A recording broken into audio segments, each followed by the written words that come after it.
दिवाळीच्या फराळामध्ये चिवड्याला तरी वेगळी जागा असते ना. हलका, कुरकुरीत आणि खमंग असा हा चिवडा. बनवायला तर एकदम सोपा आणि खायला तर अगदी थांबणारच नाहीत. चला तर मग आज दिवाळीच्या फराळामध्ये बनवूया असा खमंग आणि कुरकुरीत चिवडा. पण त्याआधी तुम्ही चॅनलला सबस्क्राईब केलं नसेल तर लगेचच करा. चला तर मग आता रेसिपीला सुरुवात करूया. चला तर मग आता आपण चिवड्याला लागणारे साहित्य बघूया. पाव किलो शेंगदाणे घेतलेले आहेत, 150 ग्राम भाजकी डाळ, मिरच्या घेतलेल्या आहेत 10-15, कढीपत्ता, 2 लसणाचे कांदे, चवीनुसार मीठ, 2 चमचे हळद, 2 चमचे जिरं, 2 चमचे मोहरी आणि 1 वाटी खोबरं असं चिरून घेतलेलं आहे. तर आता हे झालं आपलं चिवड्या साहित्य. तर आता मी 200 ग्राम मक्याचा चिवडा घेतलेला आहे. तर आता ह्याला आपण तळून घ्यायचा आणि मग त्याच्यामध्ये चिवड्यामध्ये आपलं मिक्स करायचं. मी हे 1 किलो मुरमुरे घेतलेले आहेत. तर आता मी इथं कढई ठेवलेला आहे. तर आता ह्याच्यामध्ये आपण तेल घालून घेऊया. तर आपल्याला ह्याच्यामध्ये आता मक्याचा चिवडा तळायचा आहे. चला तर आता आपलं हे तेल तापलेलं आहे. तर आता ह्याच्यामध्ये आपण मक्याचा चिवडा तळून घेऊया. बघा आता टाकून बघू आपण. तर आता आपले तेल तापलेलं आहे. असं आपण मक्याचा चिवडा सगळा तळून घेऊ.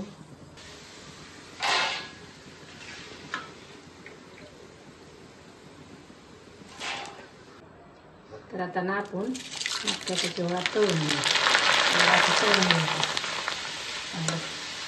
तर आता आपल्या तळ्याला आहे काढून घेऊया.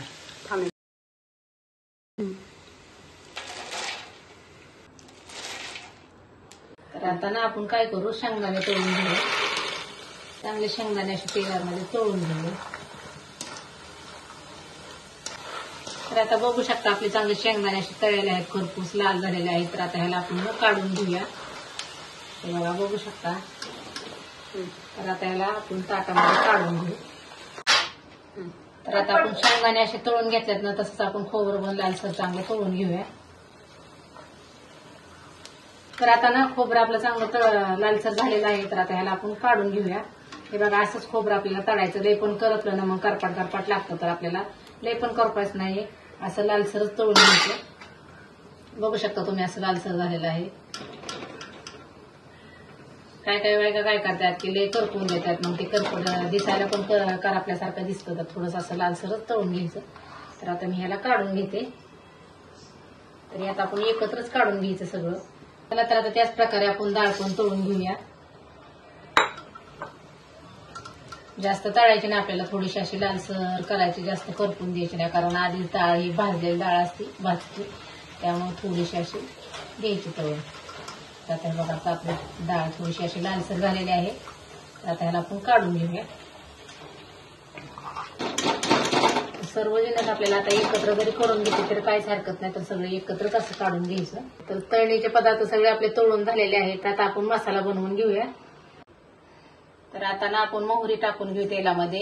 चांगलं तेलात अशी तडतडली पाहिजे मोहरी. त्याच्यानंतर आपण लसूण टाकून घेऊ.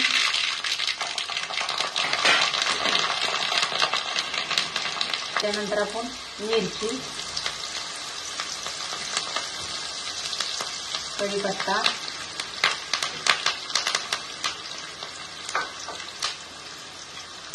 जिरं,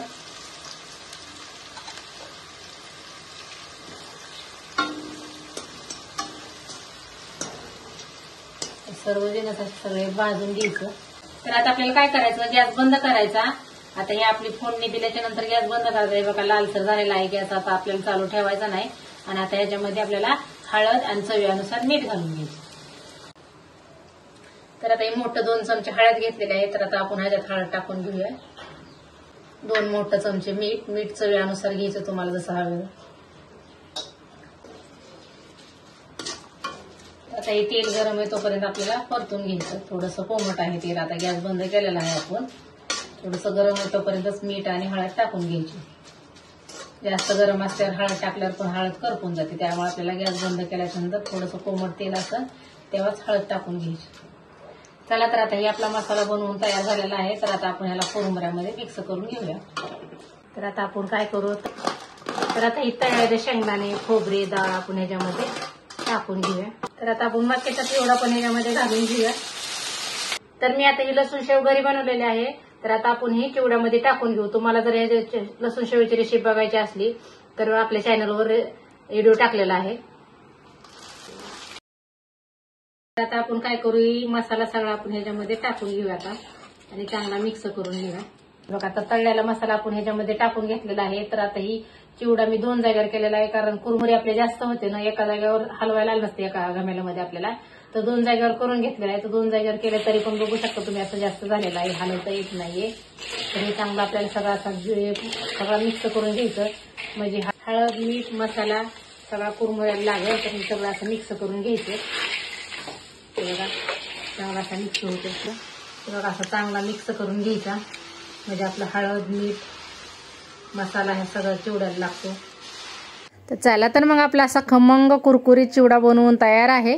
या दिवाळीत तुम्ही पण असा चिवडा कुरकुरीत बनवून बघा. तर माझी जर चिवड्याची रेसिपी आवडली तर माझ्या व्हिडिओला लाईक करा, जास्तीत जास्त शेअर करा आणि माझ्या चॅनलला सबस्क्राईब करा विसरू नका बरं का. पुन्हा भेटूया अशाच नवीन नवीन रेसिपी घेऊन. माझी रेसिपी बघितल्याबद्दल धन्यवाद आणि हो, माझ्याकडून तुम्हा सर्वांना दिवाळीच्या खूप खूप शुभेच्छा.